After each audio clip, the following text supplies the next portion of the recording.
Hi hello வணக்கம். இன்னைக்கு நம்ம சமையல் பிரிஞ்சால் ட்ரை ஃபிஷ் குழம்பு. வாங்க செய்யலாம்.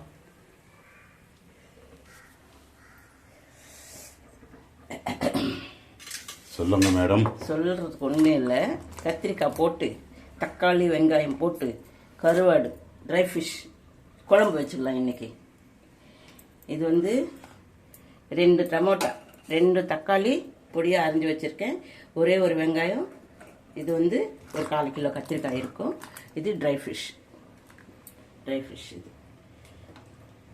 இது ஒரு லெமன் சைஸ் புளி ஊற வச்சு கரைச்சி வச்சுருக்கேன். இப்போ தாளிச்சிக்கலாம். தாளிக்கிறதுக்கு வந்து கொஞ்சம் ஒரு 4 ஸ்பூன் எண்ணெய். ஏன்னா இது குழம்பு, அதனால வந்து கொஞ்சம் எண்ணெய் விட்டால் தான் நல்லா இருக்கும். அதுக்காக நிறைய ஒன்றும் சேர்க்கல, 4 ஸ்பூன் தான் சேர்த்துருக்கேன். அப்புறமா வந்து இதுக்கு தாளிக்கிறதுக்கு வந்து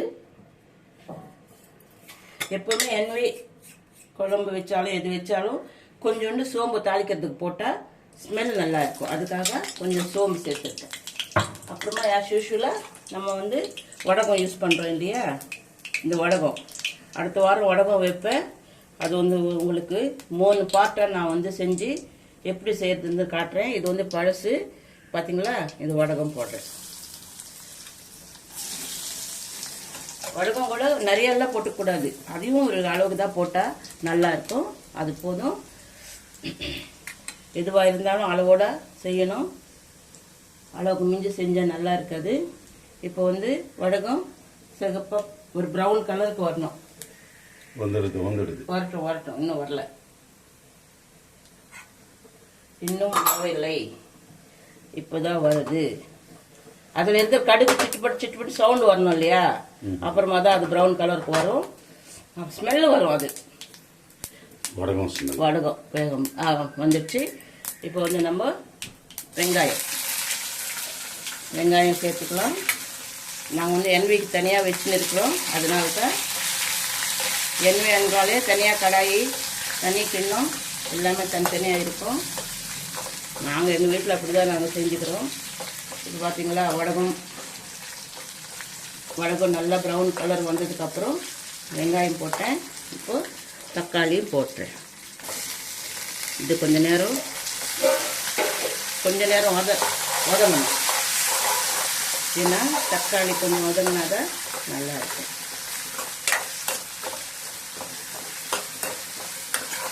இது நல்லா வதங்கினதுக்கப்புறம் கத்திரிக்காய் போட்டு நம்ம குழம்புக்கு காரம் சொல்லிட்டு காட்டுங்க. இதுக்கு வந்து மஞ்சத்தூள் அதுக்கு தகுந்த போல் ஒரு ஸ்பூனுக்கு மேலே போட்டுக்கலாம் காரம். ஏன்னா குழம்பா இருக்கிறதுனால பார்த்தீங்களா, ஒரு ஸ்பூன் போட்டு கொஞ்சமாக போட்டேன். இந்த குழம்புக்கு வந்து அது போதும். உப்பு வந்து கொஞ்சம் கம்மியாக போட்டுக்கணும். ஏன்னா ட்ரை ஃபிஷ்ஷில் உப்பு இருக்கும். அதனால வந்து நான் இதில் உப்பு கொஞ்சம் கம்மியாக போடுறேன். லாஸ்ட்டில் பார்த்துக்கிட்டு நம்ம மிக்ஸ் பண்ணிக்கலாம் சால்ட்டு. இது நல்லா இது வதங்கினதுக்கப்புறம் நல்லா கத்திரிக்காய் போட்டு ஒரு 2 பேரட்டு கட்டிட்டு இந்த குழம்பு ஊற்றிடணும். நல்லா கொதிச்சதுக்கப்புறம் பாதி கொதிச்சதுக்கப்புறம் ட்ரை ஃபிஷ் போடணும். நல்லா வதங்குது.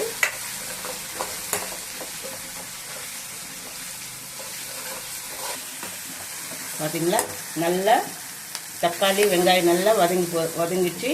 இப்போ வந்து நம்ம கத்திரிக்காய் இதில் போட்டுக்கலாம். இது ஊர்லேருந்து வந்த கத்திரிக்காய், ஊர் கத்திரிக்காய் பாருங்கள், நாட்டு கத்திரிக்காய் சூப்பராக இருக்கும். பொரியல் பண்ணாலும் குழம்பு வச்சாலும் எது செஞ்சாலும் நல்லா இருக்கும்.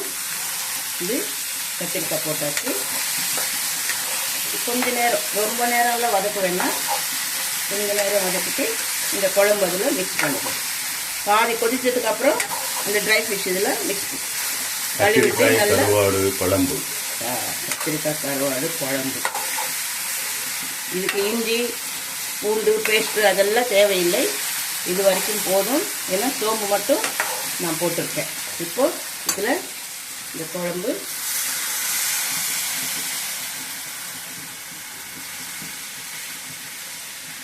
நான் அதிலே உப்பு காரம்லாம் சேர்த்துட்டேன். போதும். இது நல்லா கொதிக்கட்டும்.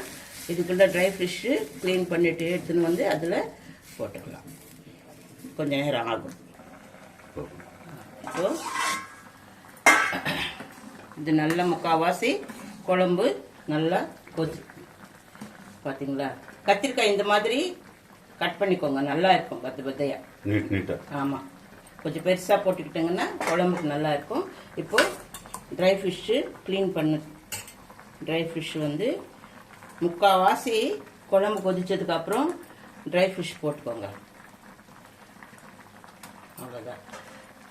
இப்போ வந்து ரொம்ப ஹைலோ இல்லாமல் ஒரு சிம்மில் வச்சு ஒரு 10 நிமிஷம் வேக வச்சுட்டு கருவேப்பிலை தூவி இறக்க வேண்டியதுதான்.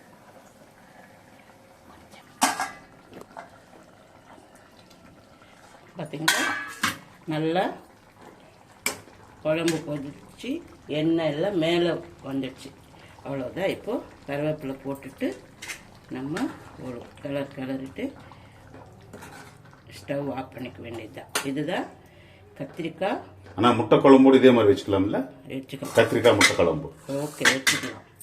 இப்போ நம்ம இதுக்கு மாற்றிக்கலாம். ஆஹா, கருவாட்டு குழம்பு என்ன சுவையாக வருகிறது வாசனை. பார்த்தீங்களா? இதுதான் ட்ரை ஃபிஷ் போட்டு பிரிஞ்சால். இதுதான் குழம்பு. பார்த்துக்கோங்க, நான் எப்படி செஞ்சுருக்கிறேன் அதே மாதிரி செஞ்சு சாப்பிட்டு லைக் பண்ணுங்கள், ஷேர் பண்ணுங்கள். சப்ஸ்கிரைபே பண்ண மாட்டேன்றீங்க, சப்ஸ்கிரைப் பண்ணுங்கள். ஓகே.